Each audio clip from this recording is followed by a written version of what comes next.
teman-teman soleh dan soleha. Mudah-mudahan semuanya ada dalam keadaan sehat ya. Amin. Tentunya siap belajar dengan Bu Dina. Hari ini kita akan belajar tematik.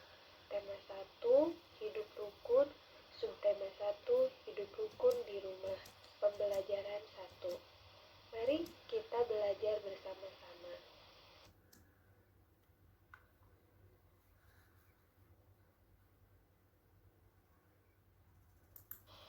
Coba teman-teman perhatikan gambar berikut. Gambar berikut ada 4 gambar yang menunjukkan tentang hidup rukun. Gambar pertama adalah gambar Dedi berbagi makanan dengan temannya di sekolah. Gambar kedua adalah gambar Dedi hidup rukun dengan kakaknya dengan cara belajar bersama. Gambar ketiga menunjukkan hidup rukun antara Dedi dan Jonas saat bermain. Gambar keempat yaitu menunjukkan tentang gotong royong yang menunjukkan tentang hidup rukun dalam masyarakat. Jadi, nanti ada 4 subtema yang akan dipelajari dalam tema ini. Kita lanjut ke pembelajaran 1 ya teman-teman.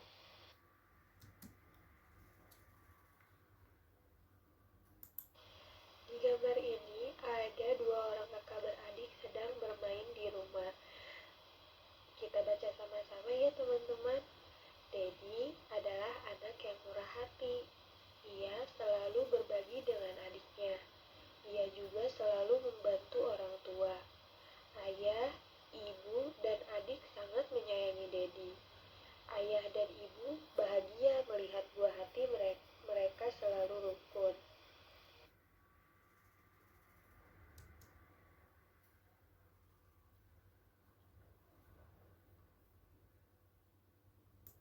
Nah, kita lihat, adakah kata yang tidak teman-teman ketahui artinya dalam bacaan tadi? Ada tidak teman-teman? Tadi ada kata murah hati dan buah hati. Apakah maksudnya hati itu harganya murah atau hati itu ada buahnya? Bukan itu maksudnya. Murah hati dan buah hati adalah sebuah ungkapan.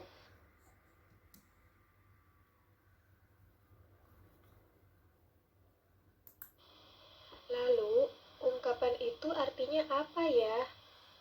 Ungkapan adalah gabungan kata yang memiliki makna baru atau memiliki arti berbeda dengan kata asalnya. Jadi, setiap ungkapan ada artinya. Ungkapan tadi ada murah hati. Bukan artinya hatinya berharga murah, tetapi berarti suka memberi atau menolong. Lalu ada ungkapan buah hati. Bukan berarti hati ada buahnya, tetapi artinya dari buah hati adalah anak atau anak kesayangan.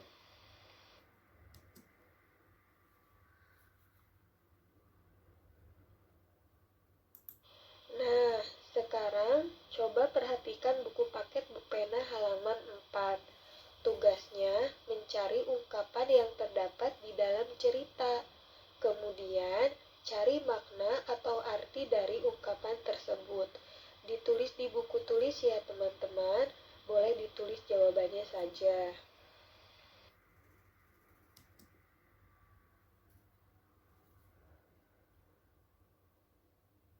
Sekarang, perhatikan gambar ya teman-teman. Komang menyimpan buku hadiah dari ayahnya. Perhatikan susunan buku di dalam rak. Buku-buku tersebut tersimpan rapi. Berapa banyak buku di dalam rak tersebut? Bagaimana agar kita lebih mudah menghitungnya?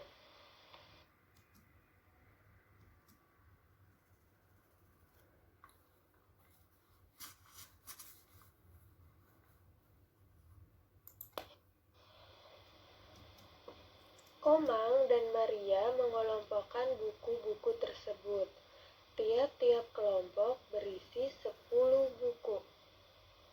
Nah, satu kelompok itu 1 puluhan. Kalau 50-an sama dengan 50. Jadi 1 satu kelompok itu isinya 10 buku atau 1/10. Kalau ada 5 tumpuk buku, maka akan ada 50 buku ya teman-teman. Di sini Ibu Dina punya 50 buku yang Komang dan Maria susun. Satu tumpuk buku jumlahnya 10. Kalau 5 tumpuk buku jumlahnya 50 buku. Lalu ditambah lagi susunan yang jumlahnya hanya 7.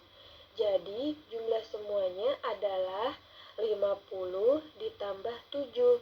Jadi jumlah semuanya yaitu 57.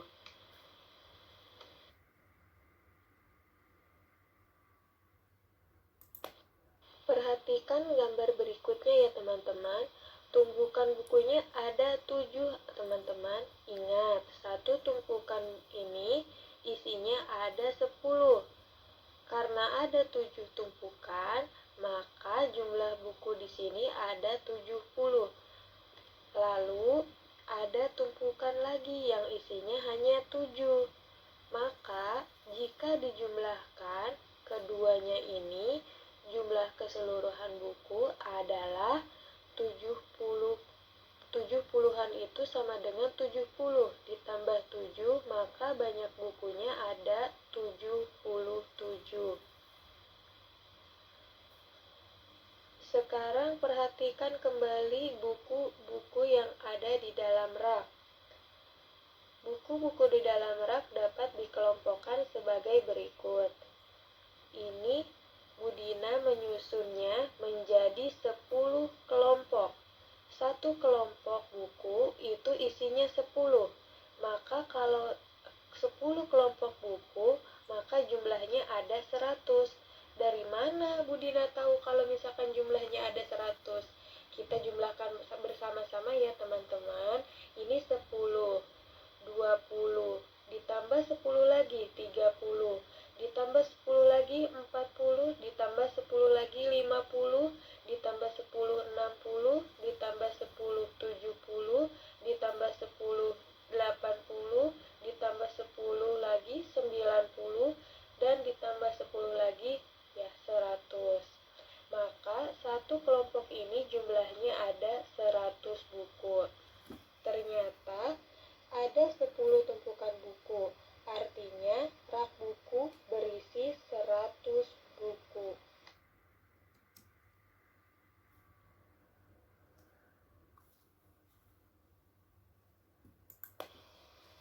Amatilah gambar berikut ini. Nah, di sini ada gambar kubus. Satu kubus itu dianggap satu kubus satuan. Kalau ada yang panjang seperti ini, kubus satuannya berjumlah 10. Digambarkan menjadi satu kubus puluhan. Jadi kalau kubusnya hanya satu, dianggap satu kubus satuan.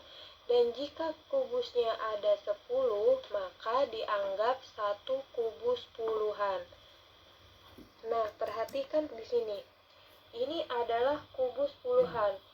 Kubus puluhan, jika ada 10, maka bisa diganti dengan satu kubus ratusan. Nah, kubus ratusan itu bisa digambarkan dengan kubus seperti ini teman-teman. Kalau ini tadi satu satuan, ini puluhan, maka ini digambarkan sebagai kubus yang berjumlah 100. Nah, sekarang kita lihat berikutnya.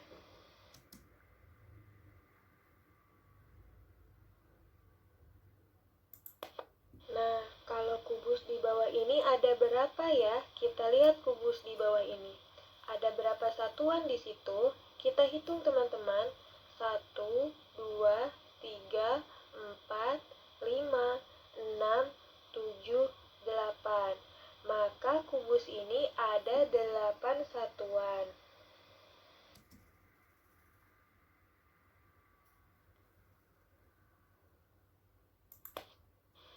Kalau kubus di bawah ini ada berapa ya teman-teman?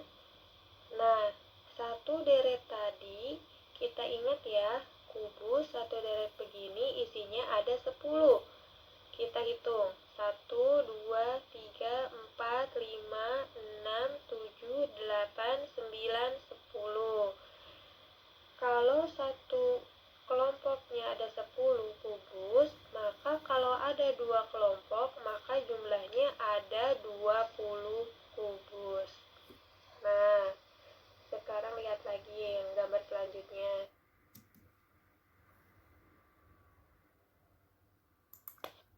Nah, sekarang kalau gambar yang ini, kubusnya ada berapa ya? Ini adalah kubus ratusan. Kalau ada 1 berarti jumlahnya 100. Sekarang kalau ada 2, maka jumlahnya, ya kalau ada 2, berarti jumlah kubus ini adalah 200. Yuk kita ke latihan ya, supaya kita lebih memahami.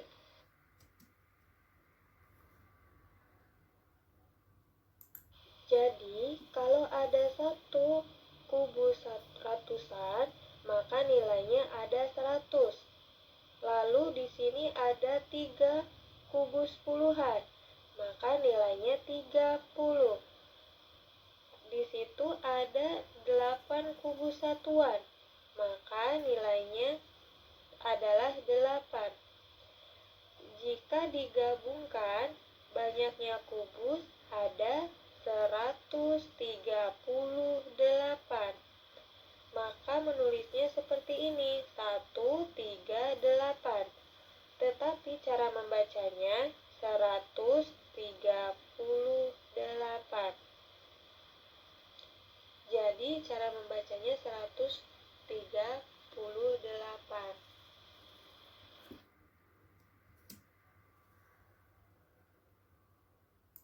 Nomor 1. Nah, di sini ada gambar kubus dari kubus ratusan, puluhan, dan satuan. Kita lihat dulu kubus ratusan. Kubus ratusannya ada 1, maka nilainya adalah 100. Kita lihat kubus puluhan. Kubus puluhan ada 1, 2, 3, 4, 5, 6, 7.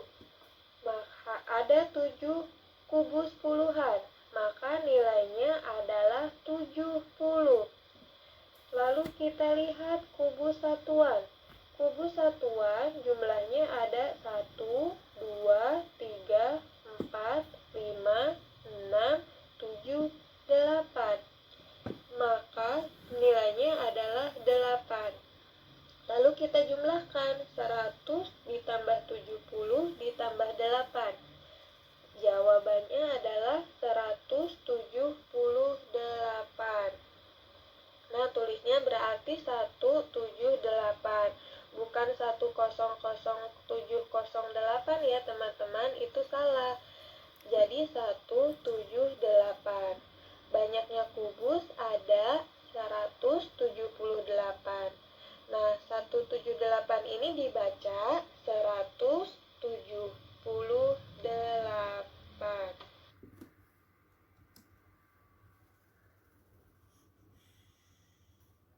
Bagaimana sampai di sini, mengerti kan teman-teman semuanya? Nah, sekarang kalau sudah mengerti, sekarang kita akan belajar membaca bilangan. Budina punya bilangan 145. Nah, kita biasanya dibaca 145. Itu salah ya teman-teman. Cara membacanya, angka 1 di sini menempati angka ratusan. Angka 4 menempati puluhan. Angka 5 menempati satuan. Maka dibaca, karena 1 ratusan berarti dibaca 100. 4 puluhan dibaca 40. 5 karena satuan maka dibaca 5. Maka dibacanya 145. Berikutnya, di sini ada 205. Apakah seperti itu membacanya? Tidak, teman-teman. Angka berapa ya yang menempati ratusan? Ya, yang menempati ratusan adalah angka 2. Lalu puluhannya? Puluhannya di sini angka 0. Satuannya di sini angka 5. Lalu bagaimana cara membacanya? Cara membacanya seperti ini. 205. Karena puluhannya di sini 0, maka tidak dibaca 205, tetapi dibacanya 205. Berikutnya, 350. Dibaca ratusannya 3, puluhannya 5, satuannya 0. Maka kita membacanya 350. Bukan 350 0 ya, karena satuannya 0. Bukan seperti itu. Cukup kita baca 350.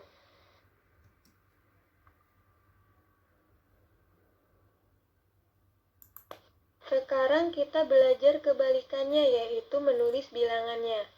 Sekarang kita menulis bilangannya ya. Ada di sini 200.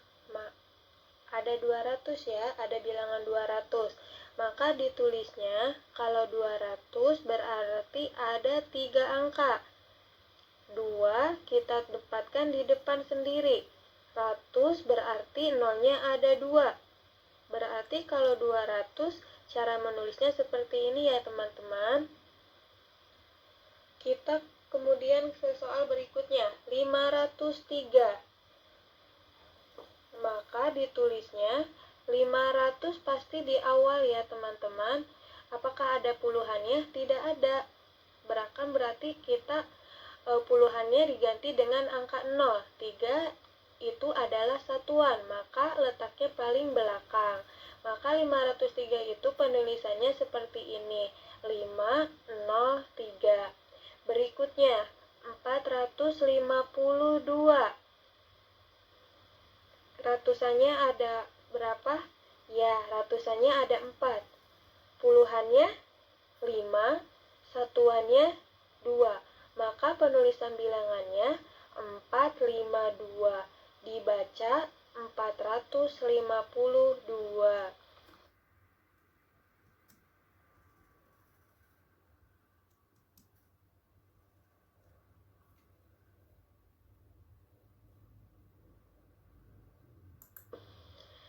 Bagaimana? Udah kan teman-teman sampai di sini penjelasan dari Bu Dina? Yuk, sekarang kita kerjakan latihan halaman 5 di buku Bukpena nomor 1 dan 2. Selamat mengerjakan teman-teman.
slide ini ada nyanyian yang berjudul Rudy Abangku ciptaan dari A.T. Mahmud.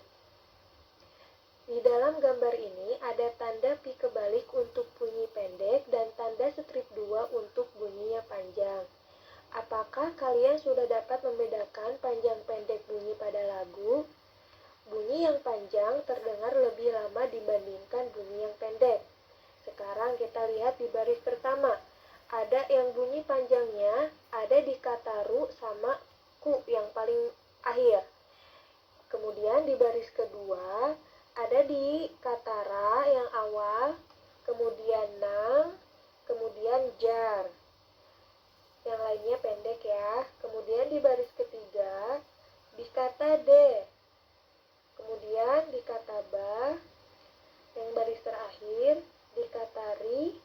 Kemudian ju sama yang terakhir di kata la. Mari kita coba sama-sama menyanyikan lagunya dengan memperhatikan panjang pendek lagunya. Yang pertama ya, 1, 2, 3. Ruri adalah abangku, rajin dan senang belajar, dengan menyandang tas di bahu, riang menuju sekolah. Bagaimana teman-teman? Nanti dicoba ya di rumah latihan bersama ayah dan bunda untuk belajar menyanyi dengan memperhatikan panjang pendek bunyi pada lagu tersebut.